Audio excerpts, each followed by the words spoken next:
NCERT GS economy के आज के चैप्टर में हम बात करेंगे। इसमें हमारे एनसीईआरटी लेवल पर 3 टॉपिक हमारे एक साथ इंक्लूडेड हैं। डेमोग्राफी यानी कि जनसंख्या से संबंधित, अनएम्प्लॉयमेंट यानी कि बेरोजगारी, और पॉवर्टी यानी कि गरीबी। तो जनसंख्या, गरीबी और बेरोजगारी, ये 3 टॉपिक हम एक साथ ले रहे हैं। हालांकि बेरोजगारी और गरीबी वैसे भी एक ही चैप्टर में शामिल होते हैं, लेकिन यहाँ पर एनसीईआरटी के सिलेबस के हिसाब से ये तीनों टॉपिक एक साथ आपको पढ़ाए जाते हैं। तो इसीलिए इन तीनों टॉपिक को एक साथ लेकर के आज हम बात करने वाले हैं। देखिए, ये जो 3 पॉइंट है जिन पर आज हम चर्चा करेंगे, भारत की दृष्टि से देखें तो ये 3 पॉइंट भारतीय अर्थव्यवस्था के लिए बेहद महत्वपूर्ण हैं। और मुझे ऐसा लगता है कि भारत की इन 3 टॉपिक पर सबसे ज्यादा चर्चा होनी चाहिए। इनको ध्यान में रख करके राजनीति न करके योजनाएं बनानी चाहिए, तो भारत की बड़ी बड़ी समस्याओं से हम निजात पा सकते हैं। आज भारत दुनिया की सबसे ज्यादा आबादी वाला देश बन चुका है। आज भारत में बेरोजगारी की स्थिति अच्छी नहीं है, और आज भारत में रोजगार की स्थिति अच्छी नहीं है। बेरोजगारी की स्थिति तो बहुत अच्छी है, लेकिन रोजगार की स्थिति अच्छी नहीं है, यानी कि बेरोजगारी बहुत बड़ी समस्या बनी हुई है। और गरीबी, अगर बेरोजगारी है तो गरीबी तो साथ में आएगी ही। तो इसलिए आज का टॉपिक इन सब दृष्टि से भी काफी ज्यादा महत्वपूर्ण हो जाता है। तो चलिए देखते हैं क्या है ये डेमोग्राफी, अनएम्प्लॉयमेंट और पॉवर्टी। इनके बारे में हम एनसीईआरटी लेवल से बात करेंगे। सबसे पहले बात करेंगे हम डेमोग्राफी यानी कि जनसांख्यिकी की जनगणना, या किसी देश की जनसंख्या से संबंधित जो सांख्यिकी यानी कि जो आंकड़े होते हैं, मानव जनसंख्या का सांख्यिकीय अध्ययन जनसांख्यिकी के रूप में जाना जाता है। Statistical study of human population is known as demography, यानी कि किसी भी देश की जो जनसंख्या होती है, उस जनसंख्या के अलग अलग पैमानों पर, अलग अलग स्तर पर, जैसे जन्म दर, मृत्यु दर, जेंडर रेशियो, जनघनत्व आदि के आधार पर जब हम उसका अध्ययन करते हैं तो उसे हम क्या कहते हैं? तब उसे हम जनसांख्यिकी या डेमोग्राफी कहते हैं। और डेमोग्राफी या जनसांख्यिकी किसी देश की अर्थव्यवस्था के लिए बेहद महत्वपूर्ण होती है, क्योंकि दुनिया में कई देश ऐसे हैं जहां मानव श्रम के कमी के कारण देश का आर्थिक विकास धीमा हो जाता है। कई देश ऐसे हैं जहां पर जनसंख्या अधिक होने के कारण जो संसाधन है देश के, उन पर जन दबाव बनता है। तो कुल मिलाकर के किसी देश की जनसंख्या का संतुलित, अगर जनसंख्या ज्यादा है तो वह समस्या पैदा कर सकती है, जनसंख्या कम है तो भी वह समस्या पैदा कर सकती है। इसलिए जो बैलेंस जनसंख्या होती है, संतुलित जनसंख्या होती है, वह किसी देश की अर्थव्यवस्था के विकास को आगे प्रभावित करती है या बढ़ाती है। जब हम जनसंख्या की बात करते हैं तो आप सभी जानते हैं कि भारत दुनिया में सबसे ज्यादा आबादी वाला देश है। और इसको जानने के साथ साथ हमें एक चीज और जान लेनी चाहिए कि विश्व में सबसे पहले परिवार नियोजन कार्यक्रम लागू करने वाला देश भी भारत ही था। तो बड़ी ही आश्चर्यजनक तरीके से हम इसकी तुलना कर सकते हैं कि दुनिया में सबसे पहले जिस देश ने परिवार नियोजन कार्यक्रम आरंभ किया, आज दुनिया में सबसे ज्यादा आबादी उसी देश की है। तो इस एक प्रकार से हमारी ये नीति पूरी तरह से फेल हो चुकी है। इसके अलावा दूसरा पैमाना क्या कहता है? दूसरा पैमाना ये कहता है कि भारत ने दुनिया में सबसे पहले पीडीएस सिस्टम यानी कि सार्वजनिक वितरण प्रणाली के माध्यम से जनता तक महत्वपूर्ण राशन उपलब्ध कराए थे बेहद कम कीमत पर। और उसके बावजूद आज भारत में गरीबी का पैमाना काफी ज्यादा है। तो कुल मिलाकर के योजनाओं की सफलता और असफलता से वर्तमान परिणामों की हम तुलना कर सकते हैं। वर्तमान परिणाम ये बताते हैं कि इस संदर्भ में भारत सरकार ने जो भी योजनाएं लागू की वे सफल नहीं हो पाई। तो हम यहाँ पर भारत की जो डेमोग्राफी है उसे आंकड़ों के आधार पर समझने का प्रयास करेंगे। सीधे सीधे प्रश्न पूछ लिए जाते हैं, बर्थ रेट क्या है, डेथ रेट क्या है, क्रूड डेथ रेट क्या है, ठीक है, इन्फेंट मोर्टेलिटी रेट क्या है, डेंसिटी किसे कहते हैं, किसी को हिंदी में जन्म दर क्या होती है, मृत्यु दर क्या होती है, अशोधित मृत्यु दर यानी कि क्रूड डेथ रेट क्या होती है, शिशु मृत्यु दर क्या होती है, घनत्व आदि जो टर्मिनोलॉजी है हमारी डेमोग्राफी से रिलेटेड, उनके बारे में हम सबसे पहली बात करेंगे। बर्थ रेट क्या होती है? The number of live birth पर 1000 पॉपुलेशन, यानी कि प्रति 1000 जनसंख्या के अनुपात में जीवित जन्मे बच्चों की संख्या या जीवित जन्मों की संख्या बर्थ रेट या जन्म दर कहलाती है। शब्दों पर ध्यान दें, जीवित जन्मे यानी कि ऐसे बच्चे जो मृत पैदा होते हैं उन्हें जन्म दर में नहीं गिना जाता। ये बात बेहद महत्वपूर्ण है, क्योंकि जब बर्थ होता है बच्चे का तो उनमें से कई बच्चे ऐसे होते हैं जो मरे हुए ही पैदा होते हैं, उनकी मृत्यु को इस जन्म दर में नहीं गिना जाता, क्योंकि इसमें केवल जो जीवित जन्मे बच्चे हैं उन्हीं को गिना जाता है। ठीक है। डेथ रेट क्या है? द नंबर ऑफ डेथ पर 1000 पॉपुलेशन, यानी कि प्रति 1000 की जनसंख्या पर जो मृत्यु हो रही है लोगों की, उसे क्या कहते हैं? मृत्यु दर कहते हैं। अब देखिए इसमें थोड़ा शॉर्ट में दिया गया है, हम थोड़ा सा लेक्चर यहां बढ़ा करके आपको डिटेल्स में बता देते हैं।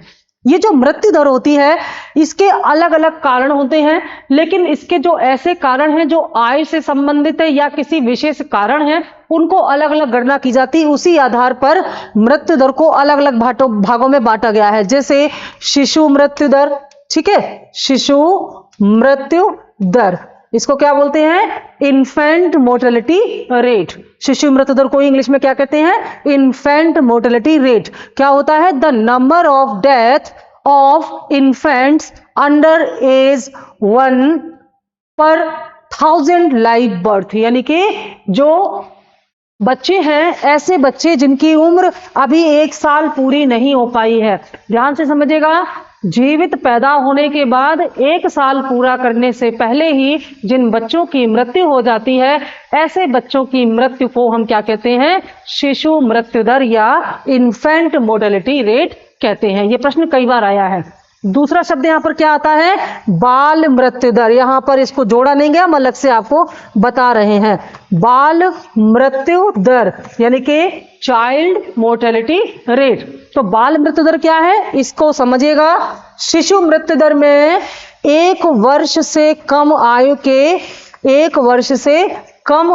के बच्चों को गिना जाता है, जबकि बाल मृत्यु दर में 1 से लेकर के 4 वर्ष तक की बच्चों को गिना जाता है। यानी कि यदि कोई बच्चा जिसका जन्म जीवित हुआ है और उसके बाद 1 साल पूरा करने से पहले ही उसकी मृत्यु हो जाती है, तो उसकी मृत्यु को शिशु मृत्यु दर कहेंगे। और अगर उस बच्चे की मृत्यु 1 वर्ष से अधिक और 4 वर्ष की आयु के बीच में होती है तो उसे बाल मृत्यु दर कहा जाएगा। और अगर 4 वर्ष के बाद होती है तो उसे सामान्य मृत्यु दर की गणना में गिना जाता है। तो शब्दों के थोड़े से फेर से आपका उत्तर बदल जाता है। तो चाइल्ड मोर्टेलिटी रेट में क्या याद रखना है कि अंडर एज 1 यानी कि 1 साल से कम आयु के बच्चे, और जो चाइल्ड मोर्टेलिटी होगा उसमें अंडर एज ऑफ 4 इयर्स। ठीक है, ये याद आप रखेंगे। इसके अलावा एक मृत्यु और इसमें होती है, मातृत्व मृत्यु दर या मैटरनल मोर्टेलिटी रेट। इसको कुछ इस तरह से शो किया जाता है, जैसे इन्फेंट मोर्टेलिटी रेट को IMR। ठीक है, इसके अलावा जो चाइल्ड मोर्टेलिटी रेट होता है इसको CMR कहते हैं, और जो मातृत्व मृत्यु दर होती है यानी कि मैटरनल मोर्टेलिटी रेट होता है इसे MMR के नाम से जाना जाता है। ये तीनों ही क्या है? ये विशेष कारणों से होने वाली मृत्यु है। हम इन्फेंट मोर्टेलिटी रेट को जान चुके, हम चाइल्ड मोर्टेलिटी रेट को जान चुके, अब थोड़ा सा हम मैटरनल मोर्टेलिटी रेट या मातृत्व मृत्यु दर के बारे में भी जान लेते हैं। मातृत्व मृत्यु दर का मतलब होता है कि बच्चे को जन्म देते समय या बच्चे के जन्म से संबंधित कारणों से जब माता की मृत्यु हो जाती है तो ऐसी मृत्यु को हम मैटरनल या मातृत्व मृत्यु दर कहते हैं। एक बार यूपीएससी में प्रश्न आया था कि प्रसव के पश्चात कितने दिनों तक होने वाली स्त्री की मृत्यु को मातृत्व मृत्यु दर में शामिल किया जाता है, तो इसका उत्तर है 45 दिन या 1.25 महीने। यानी कि अगर किसी महिला ने किसी बच्चे को जन्म दिया है और उसके 45 दिनों के अंदर उस महिला की मृत्यु हो जाती है तो उस मृत्यु की गणना मातृत्व मृत्यु दर में या मैटरनल मोर्टेलिटी रेट में की जाती है। एक बात और समझने वाली बात है कि जहां शिशु मृत्यु दर और बाल मृत्यु दर की गणना प्रति 1000 जनसंख्या के अनुपात में निकाली जाती है, वहीं पर मातृत्व मृत्यु दर की गणना करने के लिए प्रति 1 लाख महिलाओं को अनुपात में लिया जाता है और उस प्रकार से मातृत्व मृत्यु दर निकाली जाती है। तो आप ये सभी प्रकार की मृत्यु दर समझ गए होंगे। और यहां पर क्या है, क्रूड डेथ रेट यानी कि अशोधित मृत्यु दर। ये क्या है, अशोधित मृत्यु दर क्या है, मृत्यु के सभी कारणों से संबंधित मृत्यु। जैसे अभी हमने अलग अलग पढ़ा, शिशु मृत्यु दर, बाल मृत्यु दर, मातृत्व मृत्यु दर, और इनके अलावा भी तो और मृत्युएं होती है। किसी का एक्सीडेंट हो गया तो मृत्यु हो गई, किसी का बुढ़ापे के कारण या किसी भी कारण से होने वाली जितनी भी मृत्युएं हैं, जिनमें के शिशु, बाल और मातृत्व सब आ जाता है, तो सभी प्रकार की या सभी कारणों से होने वाली मृत्यु को अशोधित मृत्यु दर या क्रूड डेथ रेट के नाम से जाना जाता है। शब्दों पर ध्यान देंगे तो आपका जो क्वेश्चन है उसको आप समझ पाएंगे। ठीक है, समझ में आ गया। आगे चलते हैं। डेंसिटी यानी कि घनत्व, इसको कहा जाएगा पॉपुलेशन डेंसिटी या जन घनत्व। तो ये जन घनत्व क्या होता है, नंबर ऑफ पर्सन्स पर स्क्वायर किलोमीटर, यानी कि प्रति वर्ग किलोमीटर क्षेत्र में रहने वाले व्यक्तियों की संख्या को उस क्षेत्र का जन घनत्व कहा जाता है। जैसे अगर किसी क्षेत्र का जन घनत्व निकालना हो तो क्या करना होगा, उस क्षेत्र उस एरिया का पूरा क्षेत्रफल निकालना होगा और वहां की टोटल जनसंख्या निकालनी होगी और जनसंख्या से क्षेत्रफल को विभाजित करने पर हमें प्रति व्यक्ति घनत्व या जन घनत्व प्राप्त हो जाता है। इससे यह पता चलता है कि प्रति वर्ग किलोमीटर क्षेत्र में कितने लोग निवास करते हैं। जैसे जो बहुत घने क्षेत्र होते हैं वहां का जन घनत्व ज्यादा होता है और ऐसे क्षेत्र जहां का क्षेत्रफल ज्यादा है लेकिन जनसंख्या कम है वहां का जन घनत्व कम होता है। जैसे हम इलाहाबाद और बनारस की बात करें तो इलाहाबाद की जनसंख्या बनारस से ज्यादा है लेकिन इलाहाबाद का जन घनत्व बनारस से कम है क्योंकि इलाहाबाद का क्षेत्रफल बनारस से ज्यादा है। तो जन घनत्व बनारस का ज्यादा होगा जबकि जनसंख्या इलाहाबाद की ज्यादा होगी क्योंकि इसका क्षेत्रफल अधिक है, इस कारण से इसका जन घनत्व वहां से कम है। कम भीड़ भाड़ है, बनारस में ज्यादा भीड़ भाड़ है, उसकी तुलना में यहां पर कम भीड़ भाड़ है। ठीक है, तो ये चीज किससे पता चलती है, हमें डेंसिटी से पता चलती है। आगे चलते हैं, जनगणना के बारे में बात आती है। देखिए ये जो पॉपुलेशन सेंसस है, जनगणना है, ये जनगणना हर 10 वर्ष पर की जाती है। हर 10 साल पर जनगणना के आंकड़े निकाले जाते हैं और इसी से हमको पता चलता है कि हमारी जनसंख्या वृद्धि किस तरह से हो रही है। जन्म दर, मृत्यु दर आदि के आंकड़े हमको इसी जनगणना से प्राप्त होते हैं। तो वर्तमान में जो जनगणना 2011 के आंकड़े हैं वो इसलिए क्योंकि 2021 में जनगणना हो नहीं पाई कोविड की वजह से, तो हमारे पास 2011 तक के लेटेस्ट आंकड़े हैं। तो हमारे देश की जो जनगणना है, अंतिम जनगणना है, वो 2011 में हुई थी। और यहां पर क्योंकि 10 वर्षों में होती है तो नियमित रूप से 10 वर्षों में जनगणना करने की शुरुआत ब्रिटिश कालीन भारत यानी कि 1881 ईस्वी में हुई थी। और यह कार्य किसने किया था, यह किया था लॉर्ड रिपन ने। ठीक है, उस समय का जो गवर्नर था रिपन, इसने भारत में पहली जनगणना कराई। यह प्रश्न बहुत पूछा जाता है और 1881 से लेकर के 2011 तक लगातार हर 10 वर्ष पर भारत की जनगणना की जाती है। पहली बार ऐसा हुआ है कि 2021 में जनगणना नहीं हो पाई है। ठीक है, तो अगर 2021 की जनगणना नहीं हुई है तो इस समय जितने भी एग्जाम परीक्षा हो रही हैं उनमें 2011 के आंकड़ों से ही प्रश्न पूछे जाएंगे। तो ये वाला पॉइंट जरूर याद कर लीजिएगा। ये जो 2011 की जनगणना थी ये स्वतंत्र भारत की 7वीं जनगणना थी और 1881 से लेके अब तक की यह 15वीं जनगणना थी। नंबर ऑफ सेंसस कहां से, 1811 से लेकर के 1881 से लेकर के वर्तमान 2011 तक 15वीं जनगणना है। और अगर हम देखें कि स्वतंत्रता के बाद, तो स्वतंत्रता के बाद होने वाली पहली जनगणना कौन सी रही होगी, तो जाहिर सी बात है हमारा देश 1947 में आजाद हुआ और 1947 के बाद 1951 में 1951 में स्वतंत्र भारत की पहली जनगणना हुई और तब से लेके लगातार भारत में 7 जनगणना हो चुकी हैं। 2021 की 8वीं जनगणना अपने नियत समय पर नहीं हो पाई। ठीक है, ये आंकड़े बहुत महत्वपूर्ण है, इनको ध्यान रखेंगे। ये विश्व में सबसे पहले जनगणना कब और किसने कराई? तो 1799 में स्वीडन ने पहली जनगणना कराई थी। हम इतिहास में अगर देखें तो भारत के इतिहास में फिरोज शाह तुगलक पहला शासक था जिसने जनसंख्या रजिस्टर तैयार कराया। तो हम कह सकते हैं कि अनौपचारिक रूप से भारत की पहली जनगणना फिरोज शाह तुगलक ने मध्यकाल में, सल्तनत काल में करवाई थी। ठीक है, आगे चलते हैं। जनसंख्या विस्तार या जो एक्सपेंशन हुआ है, यानी कि भारत की जनसंख्या की जो वृद्धि का क्रम है, उसको समझने के लिए ये 4 चरण भारत की जनगणना के हमारे सामने हैं। ये प्रश्न कई बार पूछा गया है कि भारत की जनगणना का जो विकास क्रम है, जनसंख्या का जो विकास क्रम है, वो किस प्रकार से आगे बढ़ रहा है। तो देखिए, ये जो 1921 का दशक था, 1921 के दशक को कहां से कहां देखते हैं? 1901 से लेकर के 1921 के बीच के जो 10 वर्ष हैं, इसको हम क्या कहेंगे? 1921 का दशक। इस 1921 के दशक में भारत की जनसंख्या कैसी थी? स्थिर थी, यानी कि स्टेशनरी फेज था ये भारत की जनसंख्या का। ये स्थिर जनसंख्या का मतलब क्या है? तो वैश्विक स्तर पर जब आप फाउंडेशन बैच पढ़ेंगे तो उसमें डिटेल्स आपको बताया जाएगा कि वैश्विक स्तर पर जनसंख्या संक्रमण का जो सिद्धांत दिया गया है, उसमें जन्म दर और मृत्यु दर के आधार पर यह माना गया है कि किसी देश की जो जनसंख्या की वृद्धि होती है वो 4 चरणों से होकर के गुजरती है। और जनसंख्या वृद्धि की ये जो 4 चरण है, हम शॉर्ट में यहां बताई देते हैं। पहला चरण है उच्च जन्म दर और उच्च मृत्यु दर। उच्च जन्म दर और उच्च मृत्यु दर जो है, ये पहला चरण है जनसंख्या की आगे बढ़ने का। उच्च जन्म दर और उच्च मृत्यु दर में ये वाला दशक भारत की जनगणना में देखा जाता था। इसमें क्या होता है?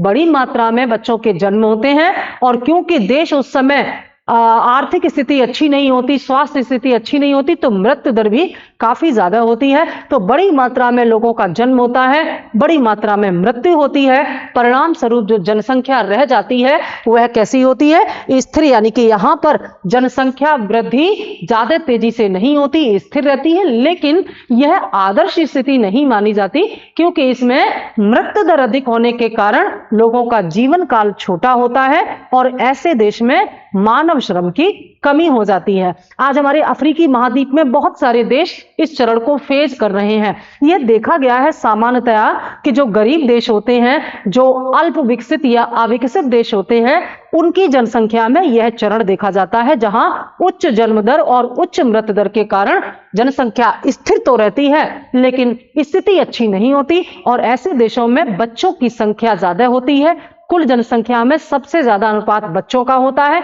क्योंकि बच्चे मानव श्रम के रूप में सक्षम नहीं होते, इसलिए इन देशों में मानव श्रम की कमी हो जाती है। और हमारे देश में इस चरण में यही स्थिति पाई गई थी। बहुत सारे अकाल पड़े थे।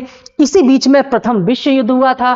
प्रथम विश्व युद्ध के कारण भी बहुत सारी अव्यवस्था, जिससे मृत्युएं हुई। तो इन सब कारणों से भारत में 1901 से 1921 के बीच में जनसंख्या किस स्थिति में थी?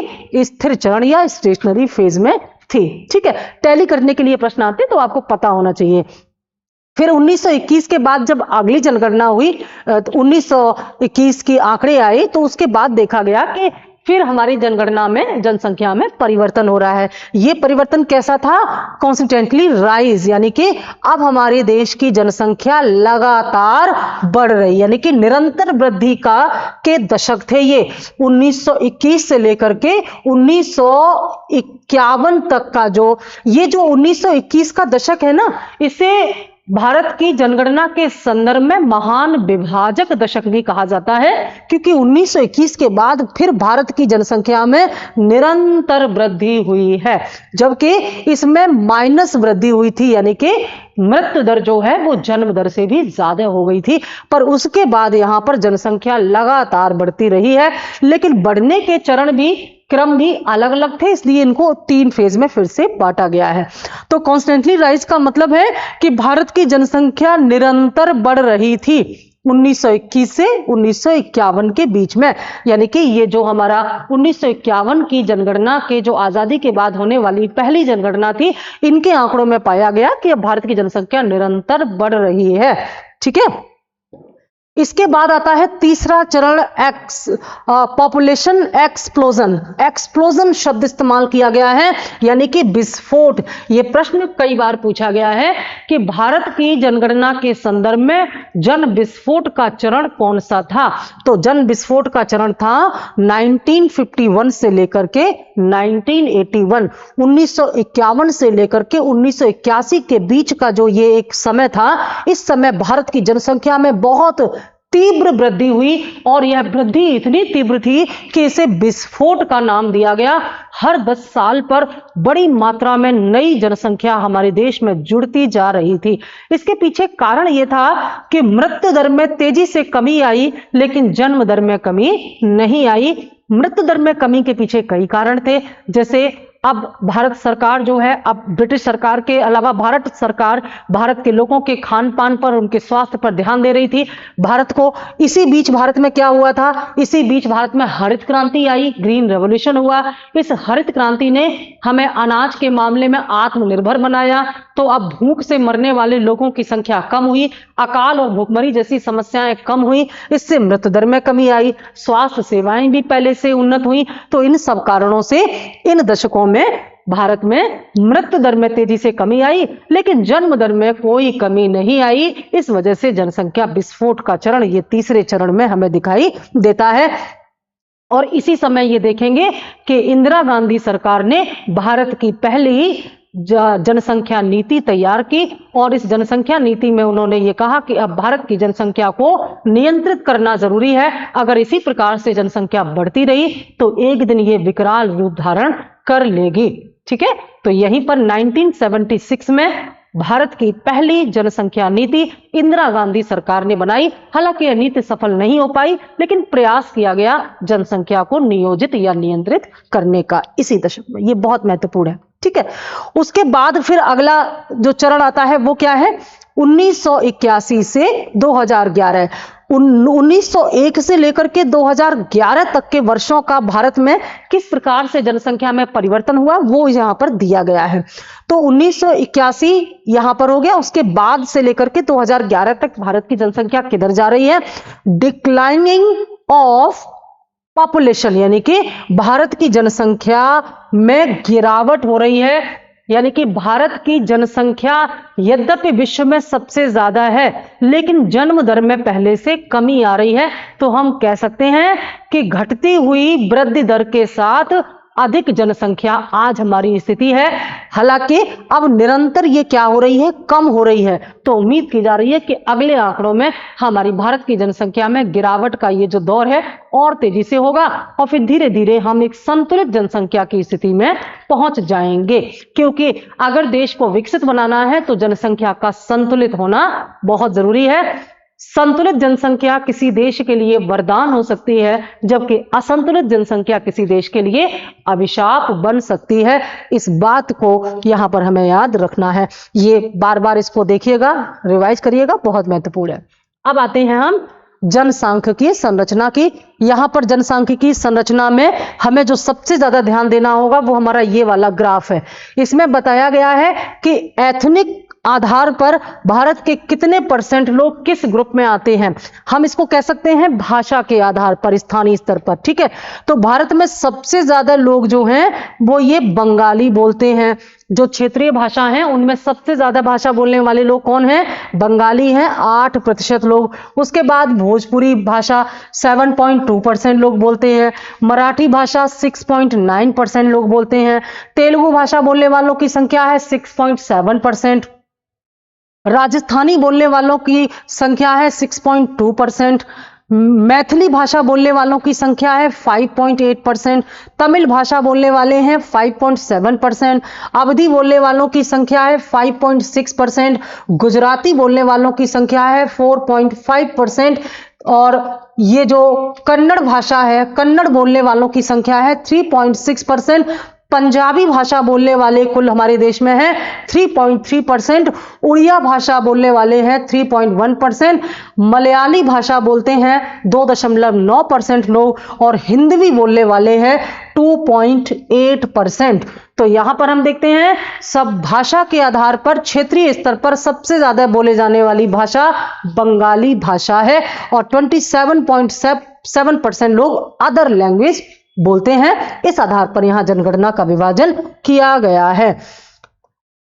अभी जनगणना हम पढ़ रहे हैं तो एक बड़ा इंपॉर्टेंट फैक्ट यहां पर मुझे याद आ रहा है कि भारत में जातीय या जाति आधारित जनगणना कराने के लिए बड़ी बातें हो रही है, खूब राजनीति हो रही है। तो मुझे कमेंट करके बताइएगा आप सभी लोग तर्क के आधार पर, क्योंकि आप सब इस देश के भविष्य है। अलग अलग पोस्ट पर जब आप जाएंगे तो कहीं ना कहीं इस देश की नीति निर्माण में आपका निर्णय बड़ा ही महत्वपूर्ण होगा। तो मुझे कमेंट करके बताइएगा कि क्या भारत में जातीय जनगणना होनी चाहिए, और अगर होनी चाहिए तो क्यों होनी चाहिए, इससे किसको और क्या लाभ होगा, और अगर नहीं होनी चाहिए तो क्यों, ये जरूर बताइएगा। इससे आपका एक व्यू तैयार होगा तार्किक आधार पर। और इंटरव्यू में जब इस प्रकार के प्रश्न पूछे जाते हैं तो हमें तब बड़ी तकलीफ होती है जब हमने पहले से इस पर अपना विचार स्पष्ट नहीं किया होता है। ध्यान रखिएगा, हमारा विचार किसी पार्टी या उसके विचारों से प्रेरित नहीं होना चाहिए, बल्कि हम तार्किक आधार पर अपने देश की अर्थव्यवस्था और समाज को ध्यान में रख करके इसका आंसर देंगे। ठीक है, आंसर बताइएगा जरूर।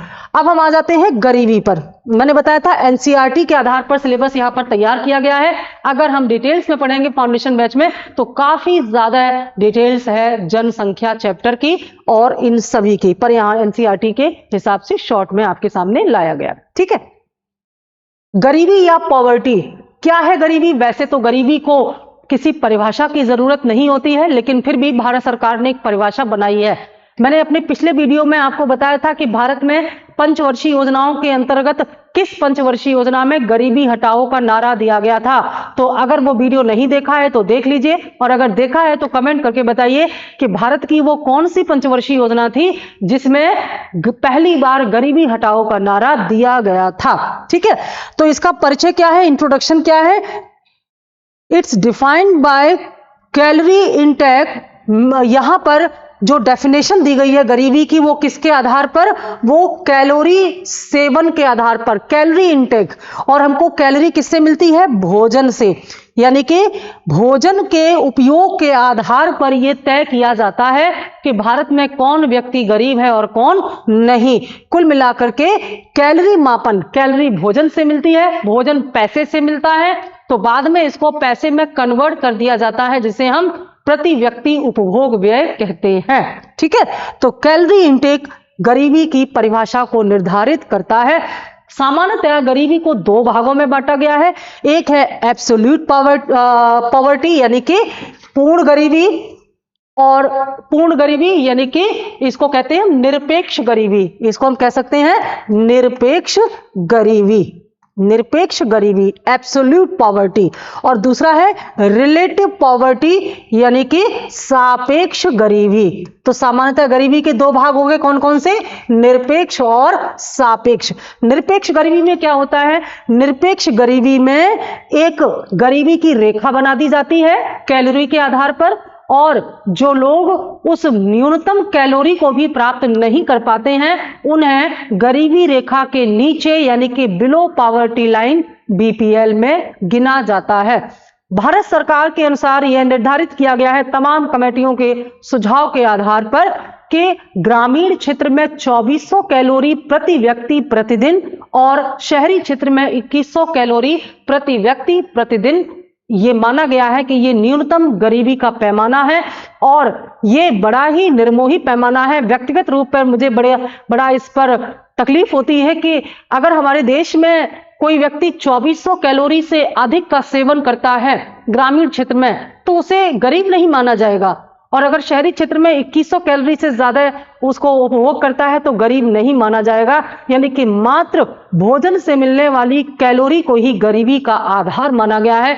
वास्तव में इनके आधार पर हम गरीबी की वास्तविक स्थिति का कभी भी आंकड़ा एकत्र नहीं कर सकते, लेकिन सरकार यही मानती है आंकड़ों के आधार पर। ठीक है, तो एब्सोल्यूट पॉवर्टी हमें बताती है कि कितने लोग हैं जो बीपीएल हैं, बिलो पॉवर्टी लाइन है, और इसके लिए एक बीपीएल रेखा बनाई जाती है जिसमें ग्रामीण क्षेत्र में 2400 कैलोरी और शहरी क्षेत्र में 2100 कैलोरी प्रति व्यक्ति प्रतिदिन कैलोरी इनटेक का पैमाना तैयार किया गया है। रिलेटिव पॉवर्टी क्या होती है? रिलेटिव पॉवर्टी एक प्रकार से इकोनॉमिक इनइक्वालिटी होती है, ठीक है।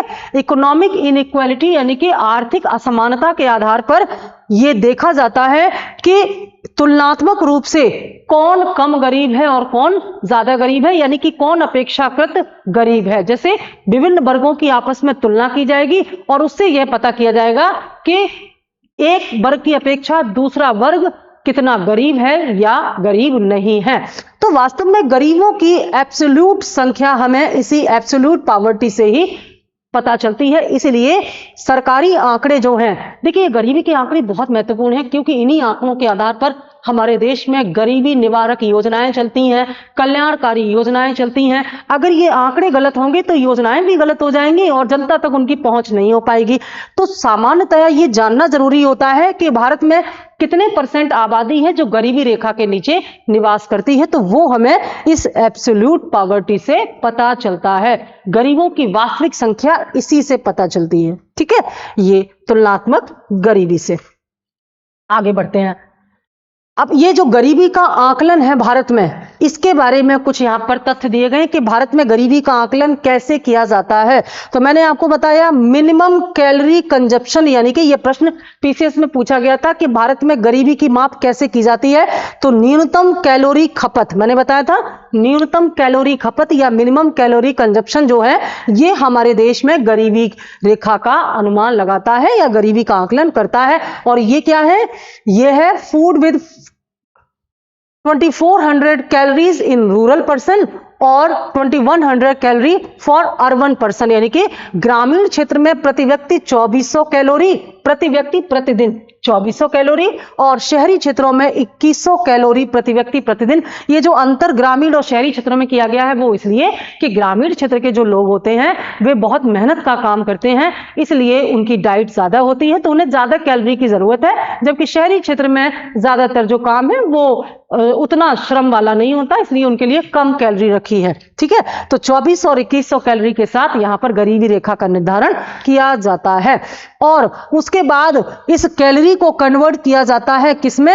मंथली पर कैपिटा इनकम में। तो मंथली पर कैपिटा इनकम किस पर बेस्ड है? Based on expenditure on food and some goods, यानी कि जो भोजन करके आप कैलोरी प्राप्त कर रहे हो, यानी कि उतना फूड उतना खाना जो कि आपको ये 2400 या 2100 कैलोरी दिला सके, उतने खाने की जो कॉस्ट है, जो कॉस्ट या लागत है, उसी को कहा जाता है कि वह उसका क्या है?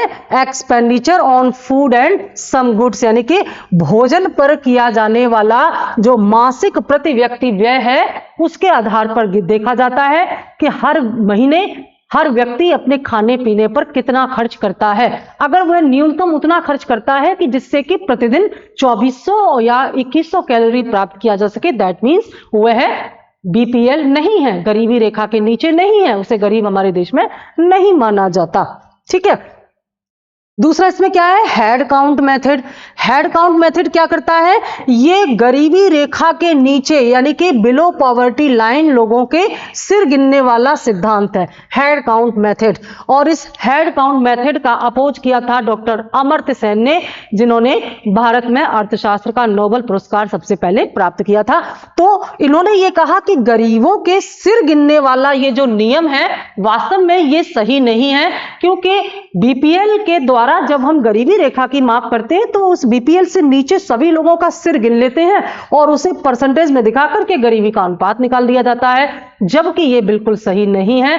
क्योंकि पहली बार डॉक्टर अमर्त्य सेन ने ही यह बात सामने रखी कि गरीबी रेखा के नीचे रहने वाला हर व्यक्ति समान रूप से गरीब नहीं है और गरीबी रेखा के ठीक ऊपर रहने वाले सभी व्यक्ति अमीर नहीं हैं। और इनके इसी विचारों को ध्यान में रख करके बाद में गरीबी की 3 रेखाएं बनाएंगे। ये बहुत महत्वपूर्ण है, याद रखना।